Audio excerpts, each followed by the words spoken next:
पिछले 1.5 महीने से बांग्लादेशी का मामला किरीट सुमैया की जानिब से उठाने के बाद हमने एक माइनॉरिटी डिफेंस कमेटी बनाई और मुसलसल उस मामले में जमहूरी तौर पर हम क्या कर सकते हैं वो कर रहे हैं और कानूनी तौर पर किस तरीके से मदद की जाए वो भी काम कर रहे हैं। ये जिम्मेदारी शहर ने हमको नहीं दी थी, उसके बाद भी हमें यह एहसास हुआ कि एक संगीन मसला है जिसमें आम शहरियान परेशान होंगे और कहीं ना कहीं दबाव बनाकर सरकार के ऊपर जो किया जा रहा है उसके असरात आप सब लोगों के सामने हैं। और माइनॉरिटी डिफेंस कमेटी क्या कर रही है ये भी आपके सामने है। जिनको जिम्मेदारी दी गई थी, हमारे शहर के एमएलए मुफ्ती मोहम्मद इस्माइल कासमी साहब, वो अपनी जिम्मेदारी से भागते रहे और अभी भी भाग ही रहे हैं। चुन कर आने के बाद उन्होंने कहा था कि एमएलए का पावर क्या होता है अब मैं बताऊंगा, मगर शहरियान देख रहे हैं कि एमएलए का पावर कमीशन लेने में, ठेकेदारी करने में, तोड़ीबाजी करने में, सिर्फ इसी मामले में एमएलए का पावर वो बता रहे हैं। जब लोगों की ज़रूरत, लोगों पर जुल्म और नाइंसाफ़ी हो रही है तो उसमें कुछ बोलने के बजाय, उस मामले में उसका हल निकालने के बजाय, और ये बोला जा रहा है कि इससे ज़्यादा मुसीबत आने वाली है, तो एमएलए का पावर कहाँ गया? अगर ये एमएलए है, शहर ने इनको नुमाइंदा बनाया है, तो ये अपनी नुमाइंदगी क्यों नहीं निभा रहे हैं? आज पुलिस डिपार्टमेंट, मैं साफ बोलता हूँ, पुलिस डिपार्टमेंट छावनी पुलिस स्टेशन में जिन लोगों को बुला रही है उनके ऊपर जुल्म कर रही है। 10-10 घंटा औरतों से पूछताछ की जा रही है, जिसकी वजह से उनकी तबीयत बिगड़ जा रही है। ऐसे हालात बने हुए हैं, उसमें कोई नुमाइंदगी नहीं हो रही है। जबकि पुलिस डिपार्टमेंट का भी काम है कि ये भारत सरकार का राजपत्र है बर्थ और डेथ सर्टिफिकेट के ताल्लुक़ से। इसमें क्लियर लिखा हुआ है 11 नंबर पर कि अगर कोई भी गलती होती है तो क्रिमिनल प्रोसेस जो है वो अथॉरिटी, अगर वो तहसील के पास है या मजिस्ट्रेट के पास है या कलेक्टर के पास है, तो उनके ऊपर कार्रवाई होंगी। कहीं पर भी इस राजपत्र में ये नहीं लिखा है कि अरीज़ादार के ऊपर कार्रवाई होंगी, मगर उसके बाद भी अरीज़ेदार के ऊपर कार्रवाई प्रेशर में की जा रही है। यहाँ तक कि अब ये कानूनी तौर पर इसका क्या हल निकलेगा वो हमारी लीगल टीम देख रही है, मगर मौजूदा एमएलए ना ही उनको जीआर समझता है, ना ही उनको कोई कानूनी समझ है।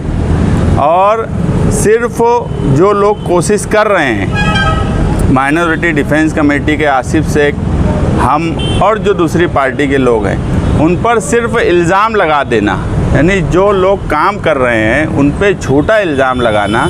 और उसी इल्ज़ाम में पीछे एक मर्तबा हमने धरना दिया शिवाजी महाराज मुजस्समे के पास। वो धरना इसलिए भी बहुत ज़रूरी था कि एक यूनिट जो बच्चों का और महिलाओं का था वो नदी के उस पार जाने वाला था और वो यूनिट ना जाए, इसलिए हमने 21 नवंबर को धरना दिया। उसी धरने के दौरान जो डॉक्टर एल चौहान, उन्होंने उसी वक्त लेटर दिया कि यूनिट जो ट्रांसफ़र करने की बात है वो नहीं किया जा रहा है, वो यहीं रहेगा। वो एक कामयाब धरना था जिसकी वजह से नदी के उस पार जाने वाला यूनिट वो सिविल हॉस्पिटल में बरकरार रह गया। और उस पर हमारे ऊपर, यहाँ रिजवान सर भी है, मैं भी है, और भी कई लोगों के ऊपर केस भी हुआ। यानी अवामी काम काज करने के लिए हम केस भी झेलते हैं, अवामी काम काज भी करते हैं। और मालेगांव के मौजूदा एमएलए जो इल्ज़ाम लगाए कि वहाँ फ़िरका परस्त अनासिर भी आए थे, ये इल्ज़ाम कि उनको 25,000 रुपया देकर बुलाया गया, ये बिल्कुल बेबुनियाद इल्ज़ाम है। और मैं उनको कल नोटिस देने वाला हूँ कि 8 दिन के अंदर या तो वो माफ़ी मांगे या फिर वो सबूत के साथ बताएं कि उनके पास क्या सबूत है।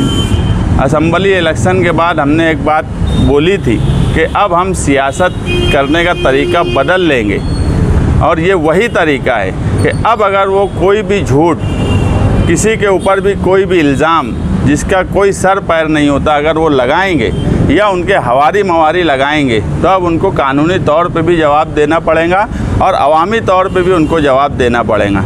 ये मामला हम कोर्ट तक लेके जाएंगे। जो मुझ पर झूठा इल्ज़ाम लगाया गया है, अगर वो माफ़ी नहीं मांगे अवामी तौर पर, लोगों का काम करने के बजाय सिर्फ काम करने वाले पर इल्ज़ामात लगाएंगे, तो अब हम ये बर्दाश्त नहीं करने वाले। इसीलिए आज प्रेस को बुलाया गया था। और दूसरी बात, उनका एक ही काम है कि अगर कोई मसला है और उनकी मुखालिफ पार्टियां उस पर काम कर रही है तो वो मुद्दे को घुमा दिया जाए या उस मुद्दे से लोगों का जहन भटका दिया जाए। ये हिकमत लगाने के लिए वो इस तरह की हरकत करते हैं। काम कुछ नहीं करना, जो कर रहे हैं वो मुद्दे से हटा देना। आज बांग्लादेशी वाला सवाल मालेगांव शहर में आप देखेंगे, हम जब से यहाँ बैठ रहे हैं कल से मुसलसल लोग आ रहे हैं नोटिस लेकर, लोग डरे हुए हैं। हम कहीं ना कहीं उनकी हिम्मत बांध रहे हैं। कल जब उन्होंने अपनी मीटिंग बुलाई, उस मीटिंग में वो क्या करेंगे इस मामले में एक बात नहीं उन्होंने बताई। क्या करने वाले हैं या उनके पास इसके ताल्लुक़ से क्या प्रोग्राम है ये तक नहीं बताया। सिर्फ झूठ पे झूठ, झूठ पे झूठ वो हर वक्त बोलते रहे। पिछला 5 साल भी उनका इसी तरीके का गया और अभी भी वो जो है इसी तरीके का काम करने की तरफ है और मालेगांव शहर की आम आवाम को गुमराह करने की कोशिश करते हैं। यही उनकी सियासत है, झूठ बोलना, आम लोगों को गुमराह करना। ये इस शहर में बंद होना चाहिए। अगर हम काम कर रहे हैं, आप सियासी मुखालिफ में कंपटीशन में ही लोगों की सियासत में कंपटीशन भी होता, अगर उसमें भी लोगों की भलाई के लिए कुछ काम करते तो चलता। और हमको धरने की बात बोलते, हमने इतनी ताकत से वो धरना दिया, हम मछली बाज़ार गए ऐसा भागे नहीं वहाँ से। इनका तो रिकॉर्ड है कि फिरका परस्त और पुलिस का एक डंडा पड़ता तो ये धरना छोड़ के भाग जाते।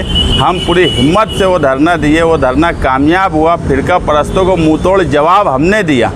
इसलिए अब मुफ्ती इस्माइल कासमी साहब ने जो इल्ज़ाम लगाया है, 8 दिन के अंदर शहर की आवाम के सामने सबूत के साथ आएँ। ये 8 दिन में आम माफ़ी अवामी तौर पे मांगे।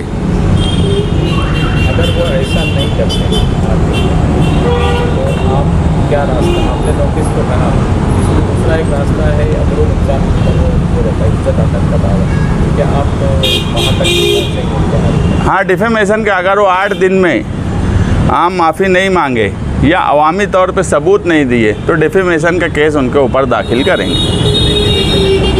वो हम वकील से पूछ रहे हैं, हम उनको भी समझते हैं क्या है और क्या रकम डालेंगे, ये वकील से मशवरा करने के बाद हम लोग तय करेंगे।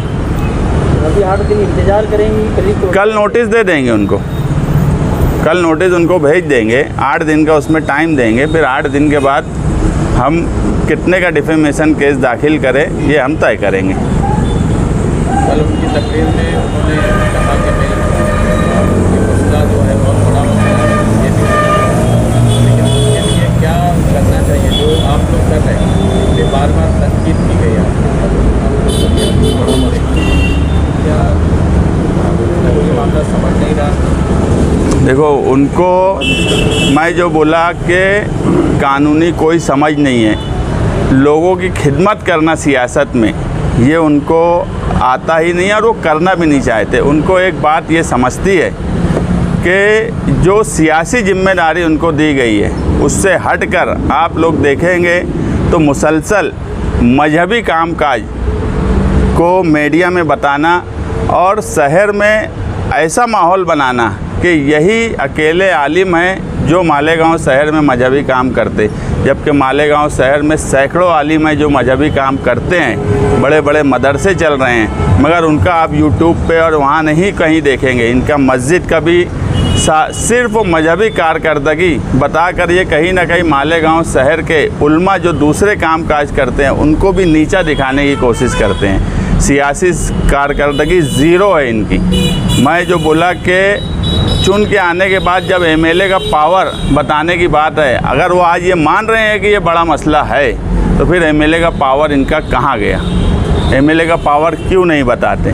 लोगों से 10-10 घंटा पूछताछ हो रही है, उनकी कौन सी ये मदद की है? कोई मदद किसी की नहीं करते। सिर्फ इनका एक ही काम है, मजहबी कारकर्दगी बताकर सियासी वोट लेना, सियासी कारकर्दगी बताकर इनको, मैं मानता हूं कि अगर सियासी कारकर्दगी की बात आएंगी तो मालेगांव शहर के लोग इनको कभी वोट नहीं देंगे। और मालेगांव शहर के लोगों को भी सोचना चाहिए कि एक एमएलए एक नुमाइंदा क्यों चुना जाता, वो शहर या आवाम के लिए क्या करना चाहिए, लोगों को ये समझने की ज़रूरत है कि सियासी तौर पर तुम्हारा काम क्या वो करेंगे, असम्बली से लेके उनका क्या पावर है, ये अब आवाम को भी समझने की ज़रूरत है।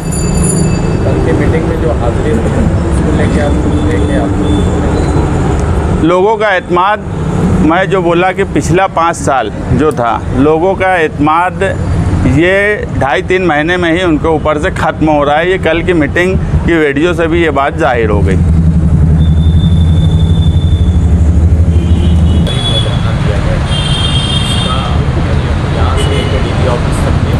सब लोग परेशान थे, ये धरना नहीं होना चाहिए।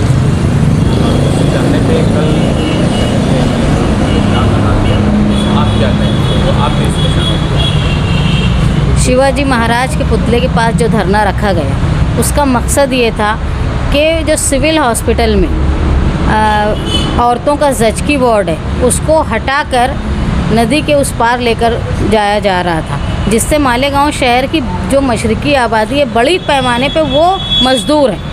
अव्वल तो ये था कि मुफ्ती साहब की या समझ लो समझौते के लिए या उन्होंने कोई अपना माली फ़ायदा उठाने के लिए जो महिला हॉस्पिटल नदी के इस पार मालेगांव शहर के लिए बना था, उसको नदी के उस पार लेकर चले गए दादा भूसे, और ये रोक नहीं पाए। उसके बाद जो यहाँ बना हुआ वार्ड था, उसको लेडीज़ वार्ड को हटाया जा रहा था। इसके ख़िलाफ़ हम लोगों ने एहतजाज किया, और जब शिवाजी महाराज के पुतले के पास एहतजाज करने की बात आई तो पुलिस ने भी बहुत कोशिश की, लेकिन हमने उनको जब कायदा बताया, कानून बताया, और फ़िरका परस्तों ने भी रोकने की कोशिश की, लेकिन जो हमारा अज़्म था हम लोग उसमें कामयाब रहे। और ये धरने का ऐसा असर हुआ कि धरने के दौरान ही मेडिकल ऑफिसर नासिक से हमको लेटर आया कि जो वार्ड यहाँ से उठ के सिविल हॉस्पिटल से नदी के उस पार जा रहा था, उसको हम लोगों ने रोक दिया। तो ये तारीफ़ की बात थी।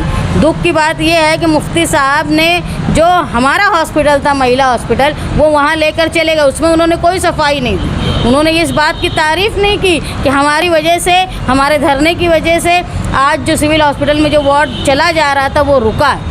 उल्टा वो हर मामले में इतना ज़्यादा गलत बयानी से काम लेते हैं, और उनका जवाब हम लोग नहीं देते थे। इसलिए जवाब हम लोग नहीं देते थे कि हमको एक बात थी कि अपनी सतह से गिर के बात नहीं कर सकते सियासत में, लेकिन उसका ये उनको बार बार उनका बदगुमानी से काम लेने की जो आदत हो गई है, उसकी इतनी लज्जत उनकी ज़बान पे लग गई है कि वो अब हर बात में बेतकल्लुफ़ी से गलत बयानी करते हैं। इसीलिए हमारे साथियों ने ये बोला कि अब कहीं ना कहीं उनकी बदगुमानी से लोगों को यकीन ना आए, क्योंकि जो होलिया है उसकी वजह से जल्दी यकीन कर लेते हैं लोग। इसीलिए उनकी बदगुमानी से लोगों में यकीन न उनकी झूठी बातों का हो जाए, इसलिए जवाब देना बहुत ज़रूरी।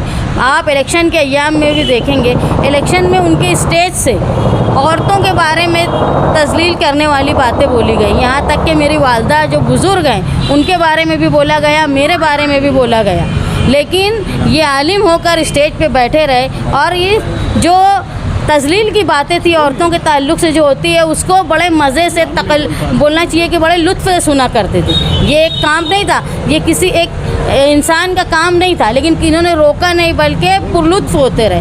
हम लोग ये बर्दाश्त करते रहे, मुसलसल हम लोग बर्दाश्त कर रहे थे, लेकिन कहीं ना कहीं झूठ साबित होना चाहिए।